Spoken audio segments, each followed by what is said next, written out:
What's up people, this is your Adi Khalij. Today I'm going to show you how to connect your Pebble 2 combo to your MacBook Pro. I bought it from Amazon, I'll leave the description in the link below. These two are also sold separately in the market, but I bought the combo because I need them both.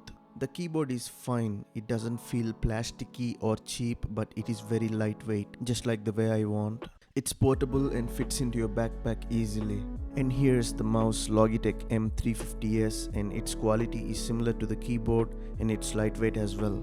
And the mouse particularly comes with a USB connector if you want to connect it to your PC instead of Bluetooth. And it only works for the mouse, not for the keyboard. Now the keyboard doesn't come with any cables or USB connectors. Unlike the mouse, it only works through Bluetooth.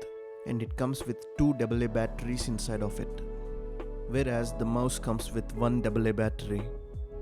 Now in order to connect this mouse, on its back side turn this on and hold this button for a few seconds till it starts blinking continuously like this. Now the mouse is on.